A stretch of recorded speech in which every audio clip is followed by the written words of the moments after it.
Hello दोस्तों। मैंने अपने पहले वीडियो में आपको पढ़ाया था कि प्रेजेंट इंडेफिनिट टेंस क्या होता है। आज मैं आपको पढ़ाऊंगा कि प्रेजेंट कंटीन्यूअस टेंस क्या होता है और इन जो सेंटेंस के जो वाक्य होते हैं हम उनको कैसे बनाते हैं, आइए समझते हैं। देखिए, मैंने बोर्ड पे ऑलरेडी पहले से लिख दिया है कि प्रेजेंट कंटीन्यूअस टेंस क्या होता है और इसकी आइडेंटिटी क्या होती है। इसमें सबसे पहले हम देखते हैं, यहाँ पे देख सकते हैं लिखा है आइडेंटिटी। इन वाक्यों के अंत में रहा है, रही है, रहे हैं आदि शब्द आते हैं। लेकिन जब हम वाक्यों का ट्रांसलेट करते हैं तो हम ये देखते हैं कि हमारा वाक्य का सब्जेक्ट क्या है। सब्जेक्ट का मतलब होता है वाक्य का कर्ता, जिसके द्वारा कोई कार्य किया जाता है। इस टेंस के सेंटेंस में हेल्पिंग वर्ब जो होती है वो इज एम आर होती है। वो on the basis of subject के अनुसार आती है। On the basis of subject का मतलब होता है यदि सब्जेक्ट आपका सिंगुलर नंबर है तो सब्जेक्ट की जो हेल्पिंग वर्ब होगी वो इज होगी, और यदि सब्जेक्ट आपका प्लूरल नंबर होगा तो उसके साथ हम आर का प्रयोग करते हैं, और यदि सब्जेक्ट आपका आई है तो इसके साथ हम एम का प्रयोग करते हैं। आइए एग्जाम्पल के थ्रू समझते हैं। जैसे मैंने यहाँ पे लिखा, मैं उसे पढ़ा रहा हूं। मैं उसे पढ़ा रहा हूं। इस सेंटेंस में यू कैन सी यहाँ पे सब्जेक्ट आई है, और यहाँ पे आप देख सकते हैं कि आई साथ किसका प्रयोग हुआ, एम का। तो हम सबसे पहले लिखेंगे आई, हेल्पिंग वर्ब हो जाएगी एम, और वर्ब की फर्स्ट फॉर्म में हम हमेशा आईएनजी का प्रयोग करते हैं। जितने भी कंटीन्यूअस टेंस आप पढ़ेंगे उसमें हमेशा वर्ब की फर्स्ट फॉर्म के साथ आईएनजी का प्रयोग किया जाता है। तो यहाँ पे हो जाएगा टीचिंग हिम। दूसरा, अब अगर सब्जेक्ट आपका सिंगुलर नंबर है, सिंगुलर नंबर का मतलब होता है जिसमें हम किसी एक व्यक्ति या एक वस्तु के बारे में बात करते हैं, वो सिंगुलर होता है। लेकिन अब यहाँ पे देख सकते हैं ही माने वह, सी माने वह, इट माने यह, और नेम। जब हम नेम की बात करते हैं तो कहने का मतलब किसी एक व्यक्ति के बारे में, वो कोई मेल हो सकता है या वो कोई फीमेल हो सकता है। जैसे अमित खाना खा रहा है। अमित सिंगुलर नंबर है तो अमित के लिए हम अमित ही लिखेंगे, और उसके बाद is eating the food. Amit is eating the food.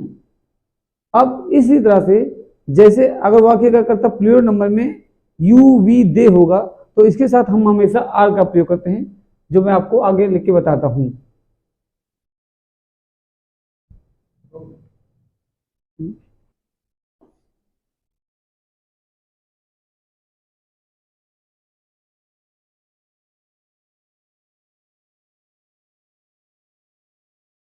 हम क्रिकेट खेल रहे हैं। हम क्रिकेट खेल रहे हैं। In this sentence you can see there is subject we, और वी के साथ हम प्रयोग करते हैं are. Playing cricket, we are playing cricket. इस तरह से हम देख सकते हैं कि जब सब्जेक्ट सिंगुलर नंबर होता है तो उसके साथ हम इज का प्रयोग करते हैं। जब सब्जेक्ट हमारा प्लूरल नंबर होता है तो हम आर का प्रयोग करते हैं। इन द सेम वे अगर आई होता है तो इसके साथ हम एम का प्रयोग करते हैं। लेकिन अब हम देखते हैं कि अगर एक वाक्य में दो वर्ब आ जाए। देखिए, जब किसी एक कोई भी सेंटेंस होता है, जब उसमें दो वर्ब आ जाती हैं तो हम उसको कैसे ट्रांसलेट करेंगे। ऐसे वाक्यों में जो पहली वर्ब होती है वो आपकी फाइनाइट वर्ब होती है, दूसरी आपकी नॉन फाइनाइट वर्ब होती है। इसके लिए हम आपको एक सेपरेट वीडियो बनाएंगे जिसमें हम आपको नॉन फाइनाइट वर्ब के बारे में बताएंगे। लेकिन अगर इस टेंस में फाइनाइट या नॉन फाइनाइट वर्ब आती हैं तो उनका प्रयोग कैसे करेंगे, आइए सीखते हैं। जैसे यहाँ पे सर ने लिखा है, मैं सोने जा रहा हूं। इस वाक्य में एक वर्ब ये है, दूसरी वर्ब है, लेकिन याद रखिएगा जो लास्ट में वर्ब होती है वो हमारी फाइनाइट वर्ब होती है, और फाइनाइट वर्ब के पहले जो वर्ब होती है उसे नॉन फाइनाइट वर्ब बोलते हैं। लेकिन जब हम ऐसे वाक्यों को ट्रांसलेट करते हैं तो याद रखिएगा, सबसे पहले हम सब्जेक्ट लिखेंगे जो हमारा आई है, आई के साथ एम आएगा। दूसरा फाइनाइट वर्ब गोइंग। अब अगर किसी वर्ब में ना निर्णय आता है तो उसे हम इंफिनिटिव बोलते हैं या जीएंड बोलते हैं। इंफिनिटिव और जीएंड क्या होता है, अगर वाक्य में ना निर्णय आए और उसके पहले हम टू लिख के वर्ब की फर्स्ट फॉर्म लिखेंगे तो वो इंफिनिटिव होगा, लेकिन अगर हम वर्ब की फर्स्ट फॉर्म आईएनजी जोड़ते हैं तो वो जीएंड हो जाता है। तो यहाँ पे हो जाएगा I am going to sleep. इसी तरह दूसरा वाक्य में लिखते हैं, जैसे वह मुझसे मिलने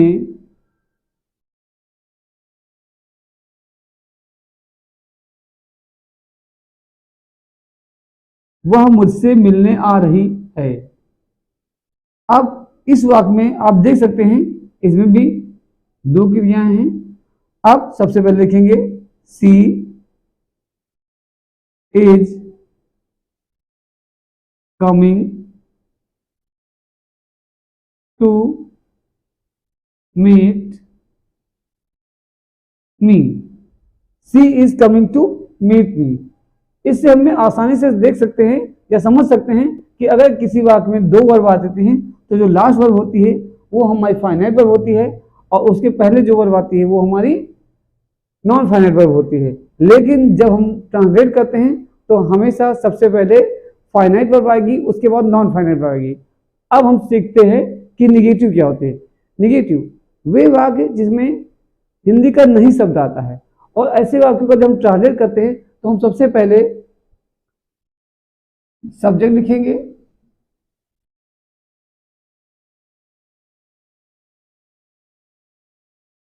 सबसे पहले हम सब्जेक्ट लिखते हैं, सब्जेक्ट के बाद इज एम आर, उसके बाद नॉट, वर्ब की फर्स्ट फॉर्म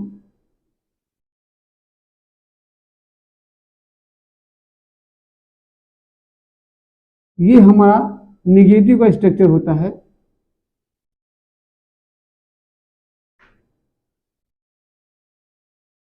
अब सेंटेंस वह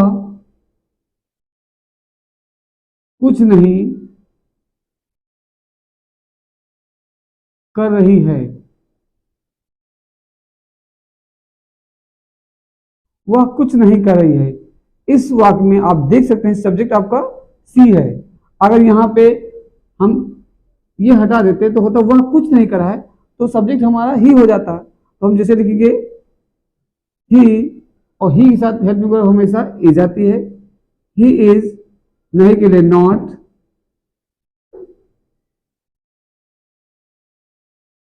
डूइंग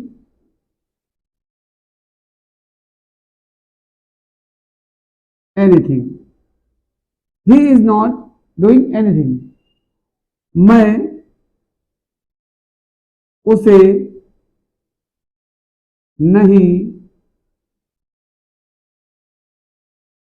बुला रहा हूं।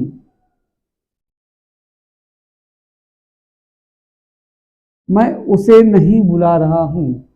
इस सेंटेंस में जो सब्जेक्ट है वो आई है, और आई के साथ हमेशा हेल्पिंग वर्ब एम आती है।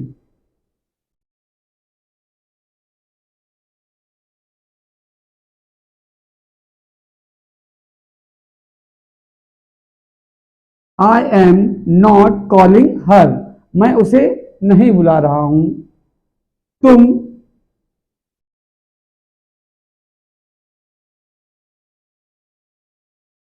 कहीं नहीं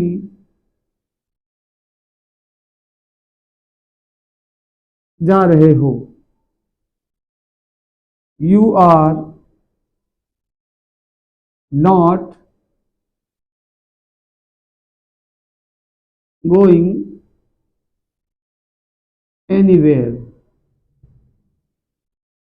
इस तरह से आप देख सकते हैं जब हम कोई निगेटिव का सेंटेंस बनाते हैं तो उसमें सबसे पहले हेल्पिंग वर्ब सब्जेक्ट लिखेंगे, उसके बाद हेल्पिंग वर्ब, उसके बाद नॉट, देन मेन वर्ब की फर्स्ट फॉर्म में आईएनजी, देन ऑब्जेक्ट आता है। अब हम सीखते हैं कि इंट्रोगेटिव क्या होते हैं। जैसा कि मैंने आपको पिछले वीडियो में बताया था कि इंट्रोगेटिव सेंटेंस दो प्रकार के होते हैं। फर्स्ट टाइप यस और जिसमें हम हाँ और ना बोलते हैं, और दूसरे जिसमें हम क्वेश्चन वर्ड जो वाक्य के बीच में आते हैं। अब यस और नो का मतलब ये होता है कि ज्यादातर आपने देखा होगा जब हम किसी से कोई प्रश्न पूछते हैं तो हम उसे हाँ या ना में ही आंसर देते हैं। जैसे कोई आपसे कहता है क्या तुम पढ़ रहे हो, तो आप उसे यही कहेंगे हाँ मैं पढ़ रहा हूं। अगर नहीं कहेंगे तो कहेंगे नहीं मैं नहीं पढ़ रहा हूं। तो इस तरह से वो निगेटिव हो जाता है। लेकिन अब इनको हम ट्रांसलेट कैसे करते हैं आइए सीखते हैं।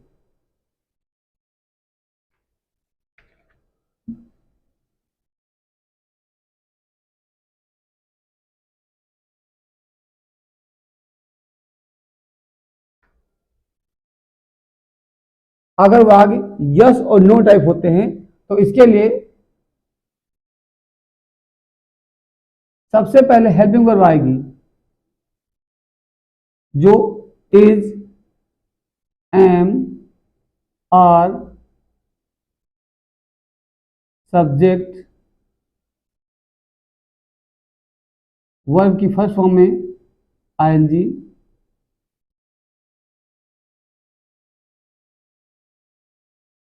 And question mark. जैसे क्या वह तुम्हें पढ़ा रहा है,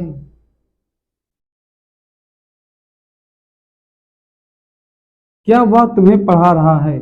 तो इसमें होगा इज ही टीचिंग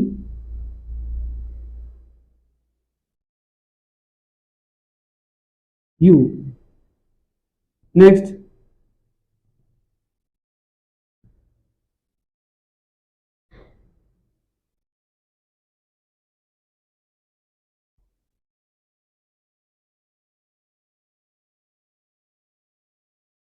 क्या तुम आज आ रहे हो।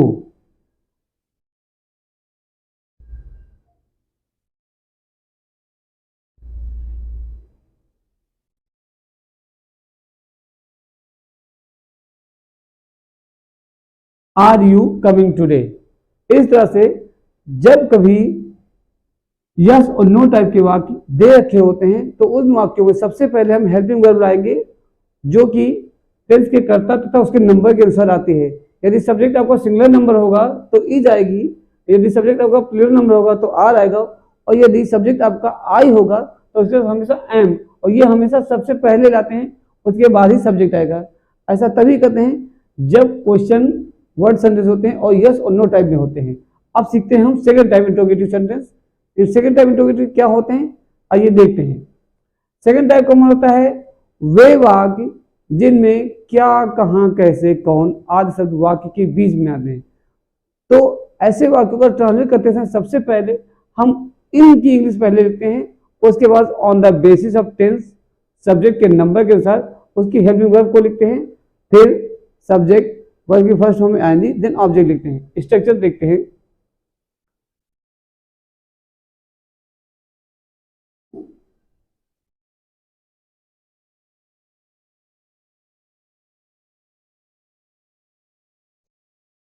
देखिए अब हम सीखते हैं सेकेंड टाइप इंट्रोगेटिव सेंटेंस क्या होते हैं।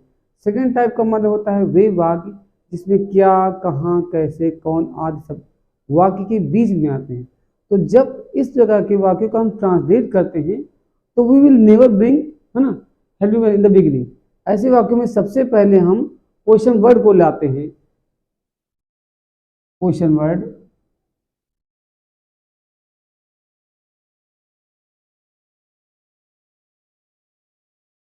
उसके बाद टेंस के सब्जेक्ट और नंबर के अनुसार हेल्पिंग वर्ब लाते हैं। इट कैन बी इज,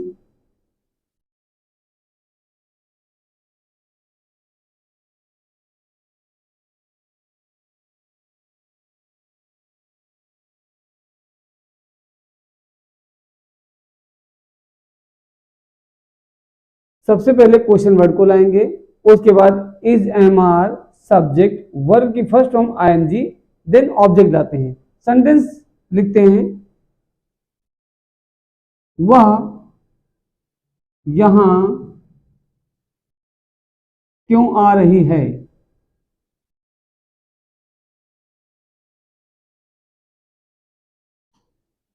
वह यहां क्यों आ रही है।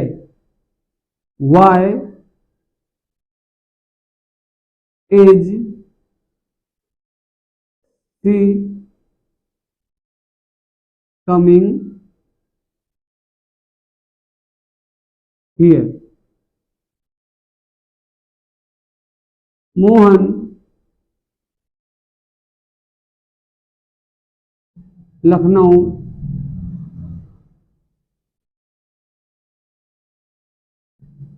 कब आ रहा है। When is Mohan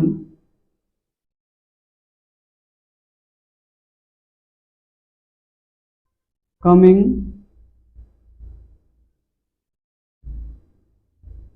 to Lucknow।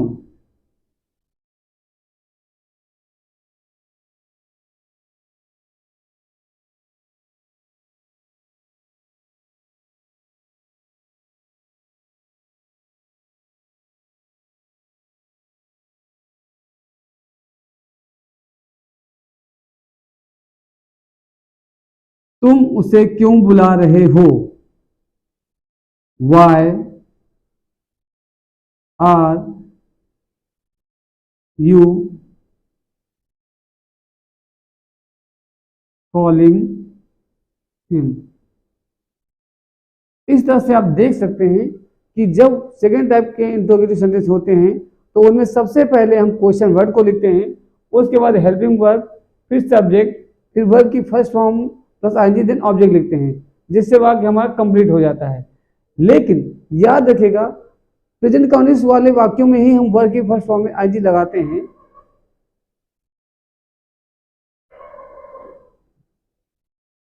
आशा है आपको इस वीडियो में हर चीज समझ में आई होगी। मिलते हैं हम अपने अगले वीडियो में, जिसमें हम आपको पढ़ाएंगे प्रेजेंट परफेक्ट टेंस क्या होता है।